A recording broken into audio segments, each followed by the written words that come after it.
documents and the evidence all these years and not tried one person in those documents because they are wealthy, powerful, and white? That's my question, because I would say, I'm sure I don't have all of the names, but I have as many names as we could gather through the records we did read. I would say that 99% of the men who identify heterosexual, I would say 99% of them are, they're all 100% of them are wealthy millionaires and billionaires, 100%, because Epstein wouldn't deal with anyone else.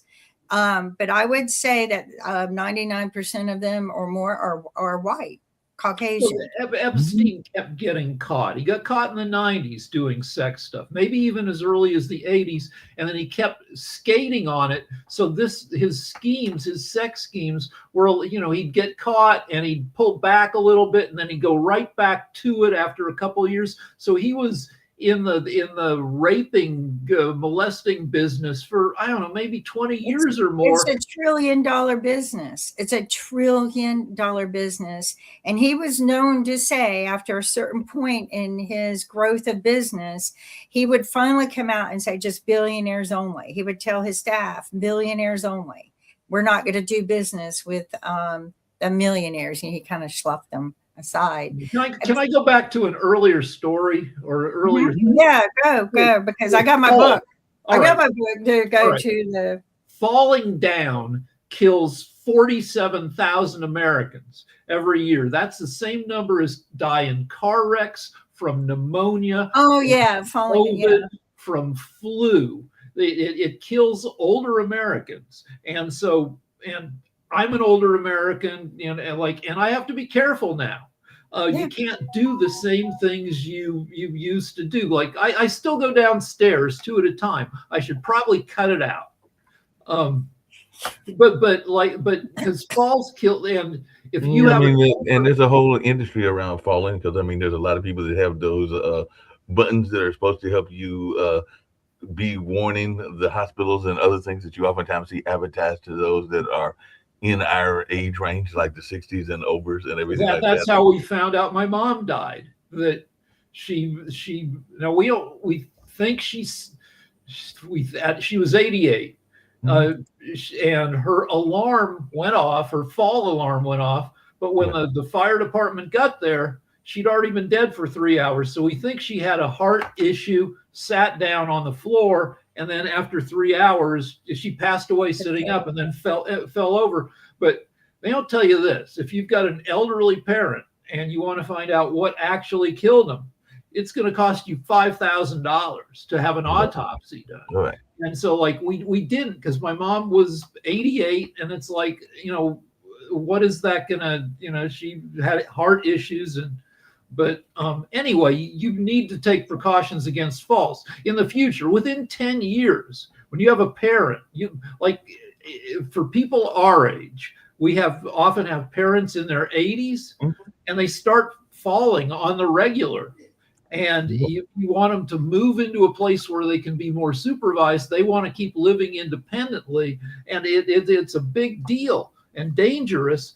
In the future, you'll be able to fit up your 85-year-old mom or dad with a pair of robotic helper legs that keep them from tumbling over, like in the Alien movie where Sigourney Weaver straps on the robotic suit to fight the robot.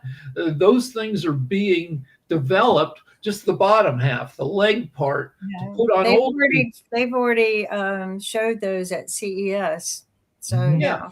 And it'll be great for a few grand. You'll be able to now. Of course, you'll still have to make sure your mom or dad wear the things, because it's tough to get oldsters to if you look at old people's legs, they get cankly, like Trump. Trump is an example. Trump is almost 80. He's got swollen ankles from circulatory issues. He won't wear the pressure socks.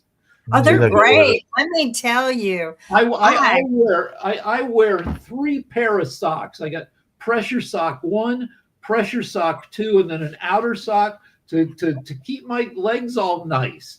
But I love them. Oh my God. And so I never had swollen leg syndrome or any cankle, whatever in my whole life, even when supposedly I was having heart issues and then a heart attack last year.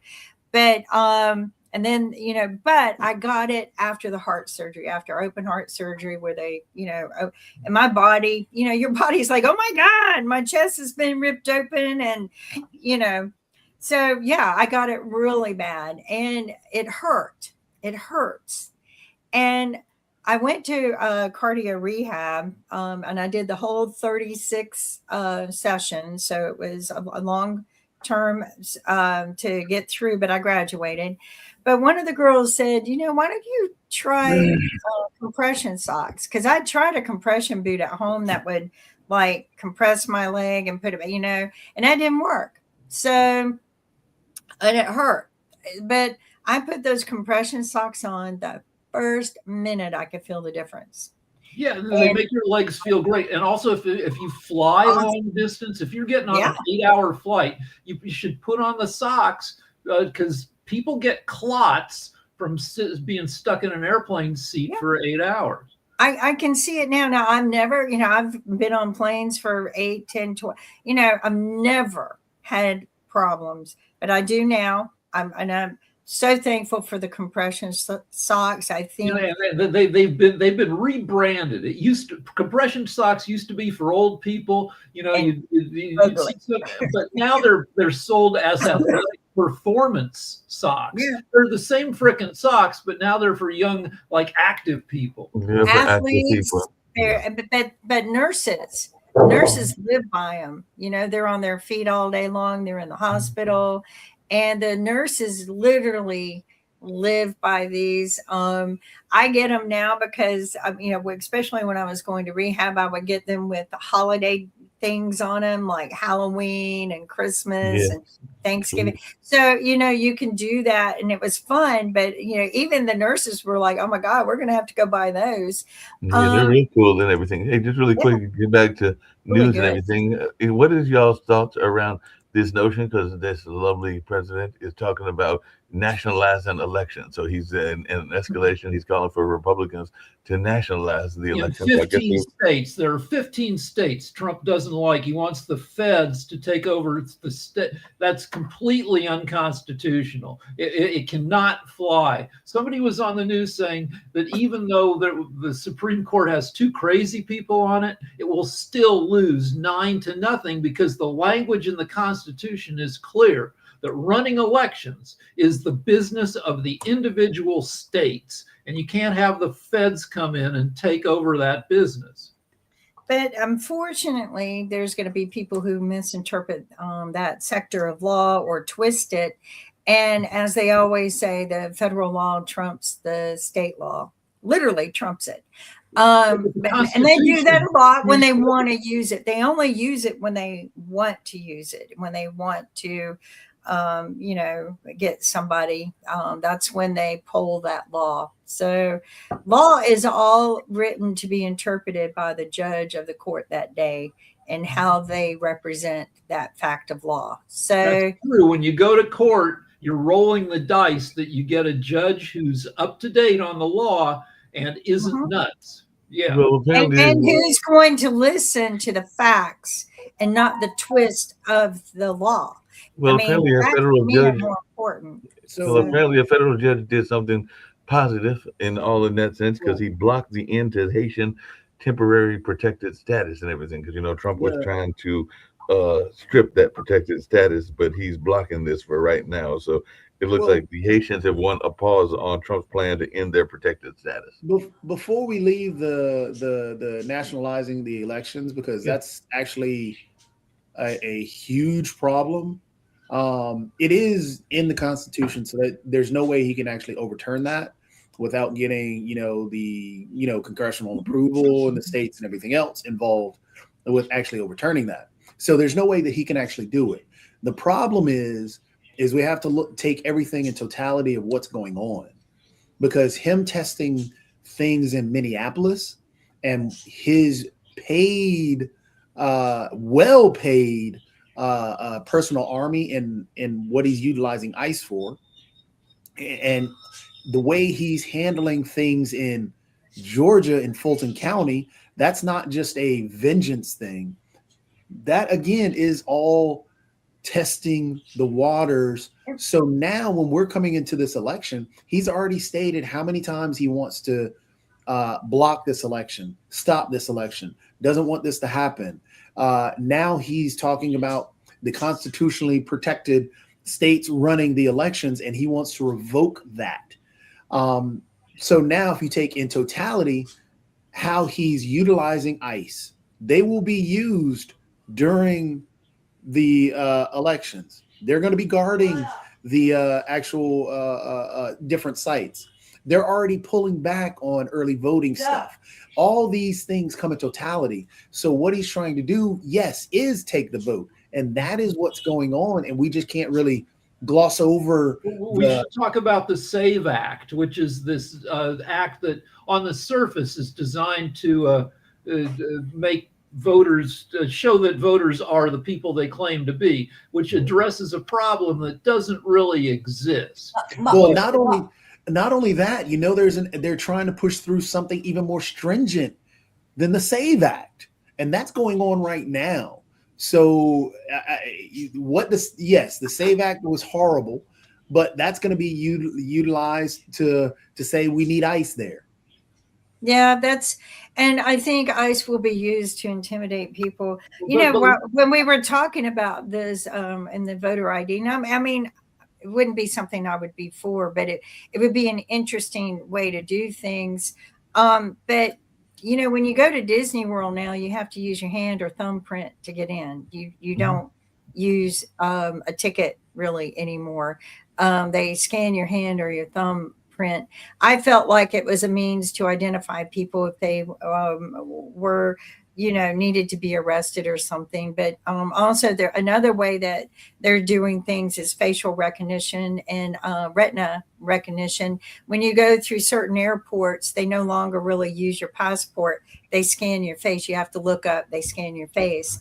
It's really convenient. It's totally convenient. So I'm wondering why we don't move to that for voting.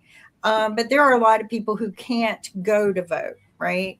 But those are easily identified if you're doing mail-in voting. Also, if you do face scan from home, I don't know how many dead people they would face scan. I mean, you can't face scan a photo that I'm aware of unless it's a really good 3D, I guess. I don't know. But, I mean, why not do some sort of scan like that when I go to the one of the hospitals here, they used to make me scan my hand so that it would, definitely identify who I am, because there were 3 people in this city with my same name and various other things, not my same address, but same birthday and stuff like that. So there are tough issues with the facial ID and the there are.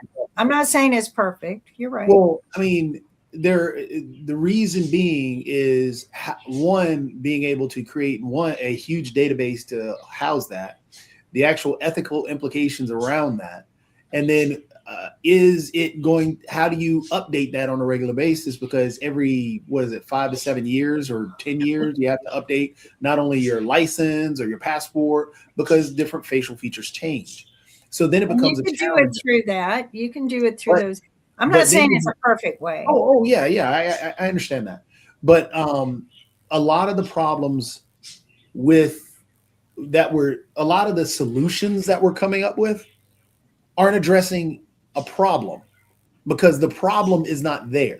Well, let's talk about that. Well, we know that, but if you want to eliminate the chatter about it, let's talk about the actual voter fraud, which is to shut him up. Casting your vote fraudulently is a high risk. You can go to jail for 5 years. High risk, low reward crime that nobody does. One vote. All right. So the Heritage Foundation, the very conservative organization, has a voter integrity project where they have a database of every vote known to have been cast fraudulently over the past 40 years. in every 2 years between 100 million and 160 million Americans vote. So over the past 20, 30 years, 2 billion votes have been cast in America. Out of that 2 billion, about 2,000 votes have been cast fraudulently, which is a rate of 1 in a million, which it makes it a non-existent problem. It's not like you have hundreds of thousands of people casting bullshit votes. And the reason why, I'm saying that we can create or come up with these ideas or whatever solutions or whatever, it's not going to be enough. No. You're looking at 1 in a million, and it's not enough now. Even if you take it to 1 in 2 billion, it's never going to be enough, because where it's sitting now is that it's a political issue. Yeah, it's like trans athletes. There's individuals a number of trans athletes. Yeah, so it's a political issue, and people will come up with some way to demonize the idea, create a conspiracy around it, find some fake thing. Look at what happened with all these right-wing casters who George O'Keefe, or what's his name, O'Keefe, who's been sued. James O'Keefe. Yeah, James O'Keefe. Veritas. But hey, he's still on the right, and he's still producing videos that these people. Dinesh D'Souza, still on the right and still has a voice, but yet it's been proven that he's lied about the votes. Donald Trump, for example, he is. So all these things, it's never going to be enough, because they're always going to. You talk about like Dinesh D'Souza, for instance. Dinesh D'Souza had a documentary called something like 20,000 Mules or 2,000 Mules. He had to pull the documentary after the mules were supposedly Democratic operatives who were muling around thousands of fake ballots and dumping them into ballot boxes. And Dinesh D'Souza had all this technology showing how it worked. 2,000 Mules. That was the name of it. All right. So anyway, everything in his movie was proven to be bullshit. He had to apologize, and he had to pull the movie from circulation. But that didn't, as you said, that doesn't stop him from coming up with new bullshit and being out there every week with new bullshit. I mean, look at Nikki O'Keefe is this documentary guy who hides a camera in a briefcase, finds people who work at like Planned Parenthood or the Democratic National Committee. He pretends just to be a regular dude, takes these people out, gets them shit-faced, and uses his hidden camera to film people saying ridiculous shit when they're drunk that he's prodded them into saying. And so this guy, James O'Keefe, actually went to jail for a while for doing this. Look at Nikki Shirley out there pumping his bullshit. Look at Nikki Shirley, who just put out he's known to be a noted liar in what he does in his videos, and then puts this one video out because it played into the conspiracy ideas that brown people were stealing our money. Shirley didn't talk about all the individuals that have already been investigated and thrown into jail. So many people. So like starting in 2019 in Minnesota, people started being indicted. 70 people have gone on trial. I think 58 of them have received prison sentences, and some of the rest are currently in the judicial process. So like, to listen to the Republicans, you'd think that these fraudsters were allowed to run wild in Minnesota until ICE came in and to impose some law and order. But no, they've been prosecuting people for more than 6 years for this daycare stuff. Yep. And so it's just, that's why I'm saying that no matter what laws, what solutions you throw in around voting, it's not going to change that it's in the political realm now, and it will never be enough.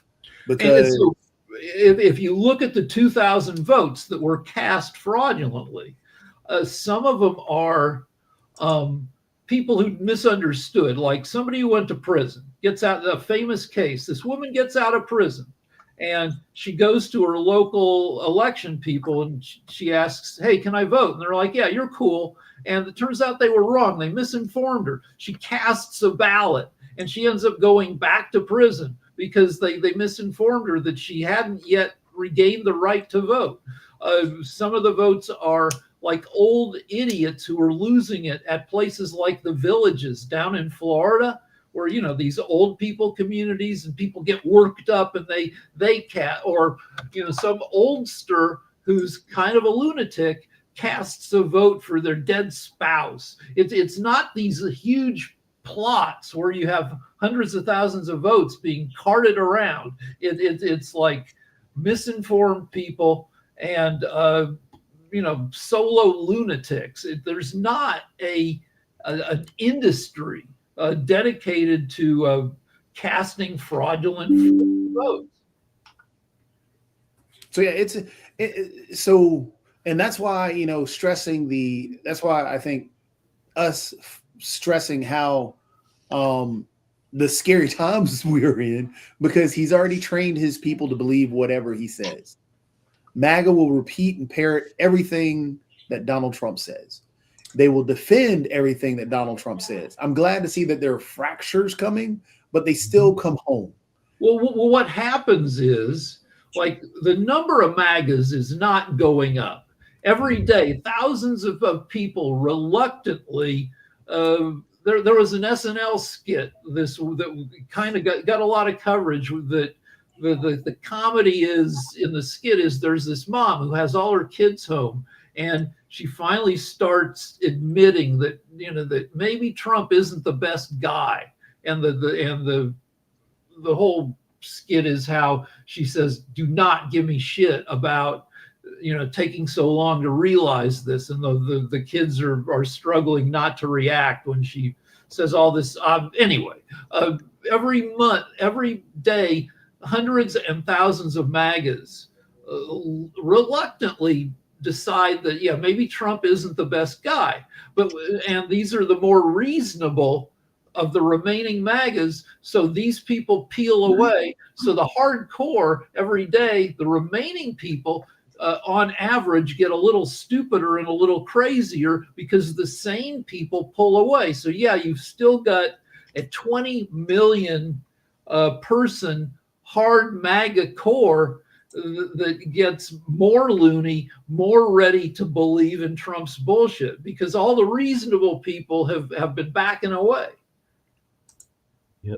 Yeah, I mean, you know, one of the things I am interested in is the recent uproar about the gun laws. And, you know, I don't know how much of it is, you know, fake news or whatever, but you're starting to see where they're saying Trump says that carrying a gun is illegal. And of course, he just said at protest would be illegal. But when you have a permit to carry a concealed weapon, you can pretty much carry it anytime, anywhere on the streets, public streets that you want without restrictions. Now, you can't take them into, you know, federal parks because there's a sign that says no guns allowed.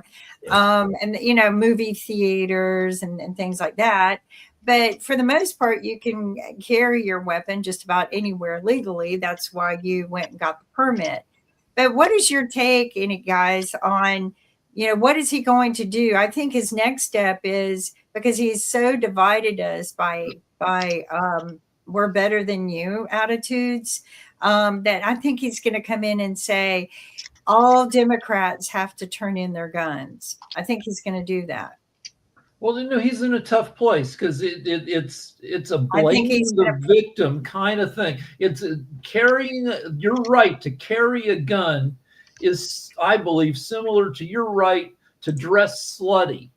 Some people women should be allowed to dress how they want, and not be blamed if they get attacked. But obviously, you know, common sense says, yeah, maybe you don't want to carry a gun around a bunch of undertrained ICE lunatics on the streets of Minneapolis, but it is your right to do so. The same way it's your right to walk around in slutty clothes, and that shouldn't be an issue if you get attacked. But if you go to court, the defense attorney, if you go to court because somebody sexually attacked you, the defense attorney is going to try to make you look like the bad person for dressing provocatively, which is bullshit. Well, the prosecutor will do the same thing. Yeah, that's what I'm saying. Yeah. Not just the defense, but the prosecutor. Well, anyway, it's a similar issue where, you are maybe putting yourself at risk, but you have the right to do that, and also you have the right not to be blamed for that. And people are attacking Trump for the hypocrisy of like Kyle Rittenhouse, who took an AR-15 type long gun. He drove to a state not his own and shot up people, and was vindicated in court. Well, and it was vindicated in court with a lot of money and resources from the Republicans and the gun rights committees, and there's a lot of money there. And I mean, I watched my family, go, "Oh, he has a right, and I didn't, I kind of like, stand behind Kyle Rittenberg, but I understand their point. But now they're saying that Alex Preddy didn't have a right to have a gun, and right. And now you got people who are leaders that say don't impede with ICE. Well, okay, I have no idea. First off, they're masked men terrorizing people on the street. I have no idea. What am I impeding on? Can you please tell me if they're in the street tackling a woman or a man and beating them up or dragging them out of the car? I have no idea what I'm impeding on when I go to that person's rescue, because they're masked people with a label that might say ICE, might not. I don't know if it's real ICE or not. They're beating the crap out of someone. Well, they were Border Patrol. They were. Well, I know, but I don't know that it's a real ICE uniform or not. And for a while there, none of them had uniforms. But I don't know if it's real. I don't know that if they're beating someone because they're masked and they have guns and they have weapons. I don't know if they're a pack of cartel. But what I do know is they've already started grooming us to look away and drive away. They've already trained us to fear stepping in and fear even calling the police. They've already groomed the country to look away. Well, and that's wrong. Yes. And that's what we're even arguing about, well, he should have and shouldn't have had a gun. Or should have not been there. Hold on. They didn't even know he had one. Right. So when we're having this whole argument of, well, should he have had a gun or brought a gun, and that was a problem. They didn't know he had a gun. When they shot him, he was unarmed. So to argue that should he have brought a gun or all this other stuff, that's a moot point. I'm going down your rabbit hole of nonsense to try and find something that sticks when you're already stuck on the whole idea that, oh, well, he shouldn't have brought a gun. Well, they didn't know he had a gun. So why am I arguing with you over a gun? Most stupid argument was he kicked their car and spit on him 11 days ago. Well, that was 11 days ago. Yeah. That wasn't the crime at the moment. He was helping a woman get up. Again, they go, well, he was impeding with ICE. Well, if ICE shouldn't be attacking some people. Well, she was impeding. Well, how does she know? How does she know that they're not cartel dressed up as ICE? But the thing is,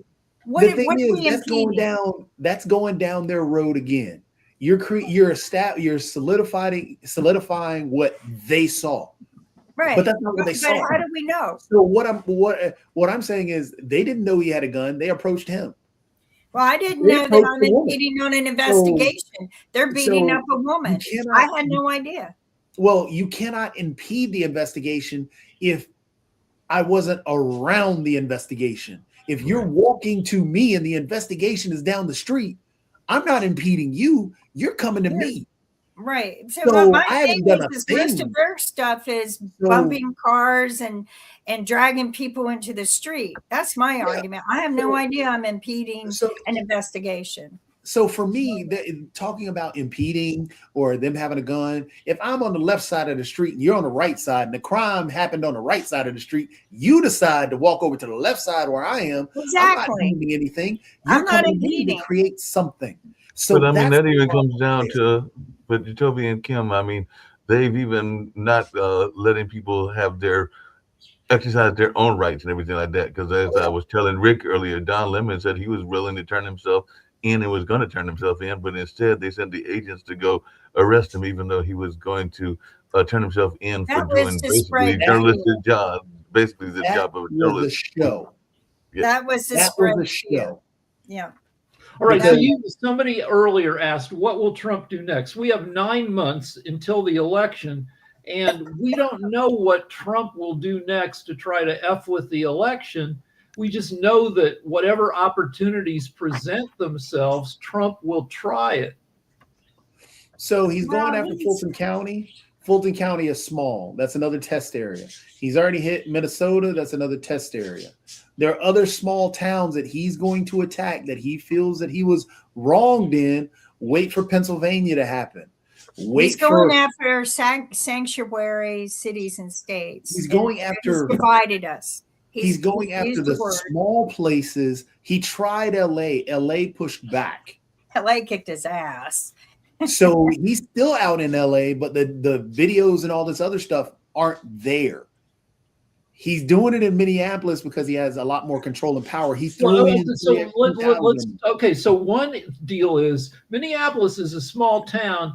To fully police Minneapolis on a daily basis takes 600 cops. They flooded Minneapolis with close to 3,000 border patrol and ICE. You can't do that in LA because you can't overwhelm LA. You don't have enough people because LA is a city of 8 million people.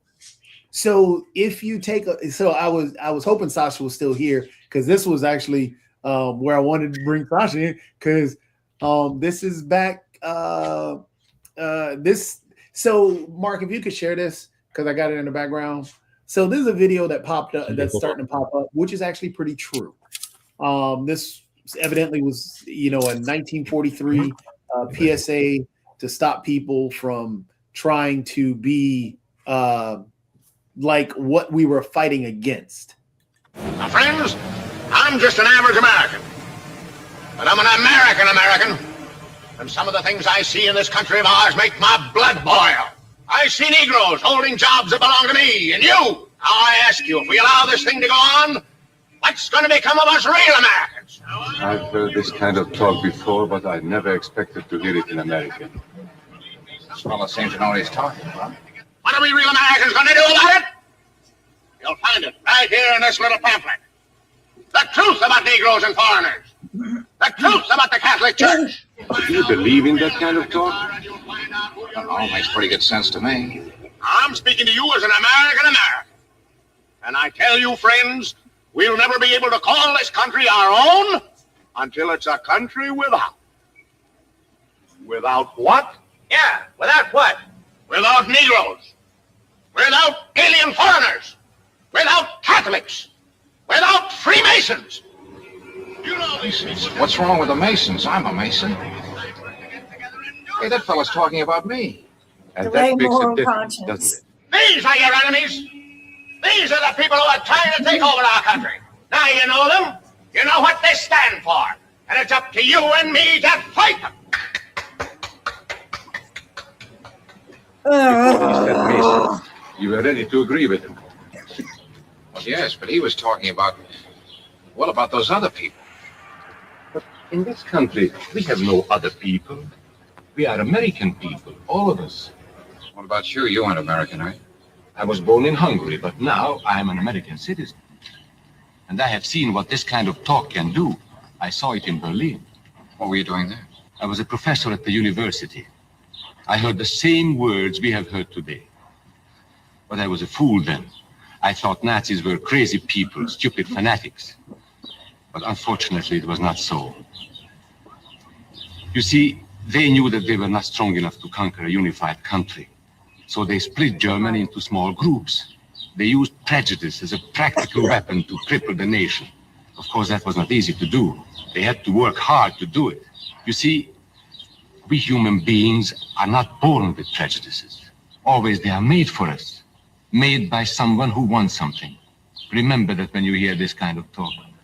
Somebody is going to get something out of it, and it isn't going to be you. There were others who spoke for truth, and I am proud to say that educators were among them.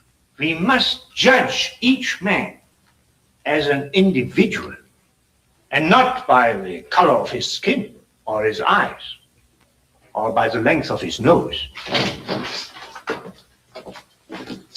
Remember that. And remember that there is no master race. That is a scientific truth. Anyone who tells you otherwise is lying.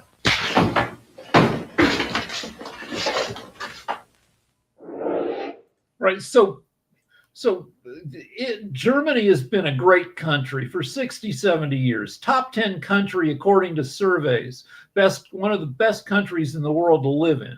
And the Nazis came in. They tried to clean out the Jews, communists, gays, handicapped people. That did not make Germany great.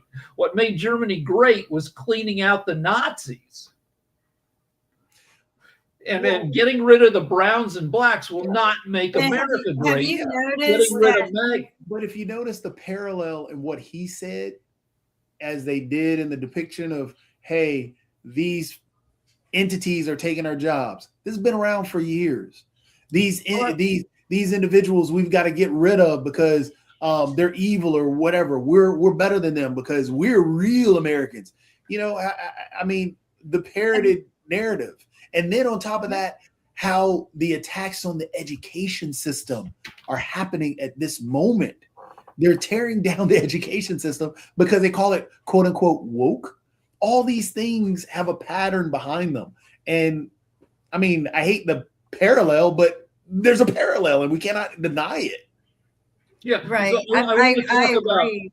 Before we wrap up, I want to talk about a strategy. So moving ICE and the military into LA didn't work because LA has 8 million people, and you're not going to be able to overwhelm the city with but Minneapolis has 400,000 people. You can overwhelm them with 3,000 federal officers. They wanted to do it to Maine. The largest city in Maine is only 70,000 people. You can go in there with 1,000 people and you can overwhelm their ability to protest, the number of regular cops they have on the street, and you can kind of have free reign to get in there and brutalize people. And that's their tactic, is to pick communities that are small enough to overwhelm. Exactly. You were talking about Oregon, right? I guess Portland.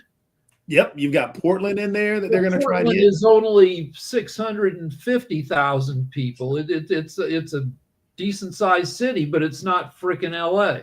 And what they did to Washington, we can't forget that. I mean, they were the true terrorist of this country. And I mean, just as we suspected when he pardoned those people, he hired them as ICE. But one of the things that I want to play on that movie clip that you shared, and please send me a clip because there's a part of it I want to take out and send to someone. But they are dividing us, immensely dividing us, Democrat to Republican. Democrats are evil. Democrats shot everyone. No, we didn't. They found out it was MAGAs who were shooting Charlie Cook and who. Well, no, it was a guy who. But you're going to say crazy, but he was actually from a MAGA family. So, yeah, but he had he wasn't at that point MAGA. But I'm just saying he came up with MAGA values.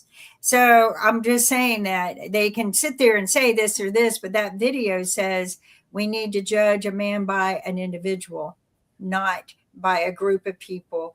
But they've already divided us.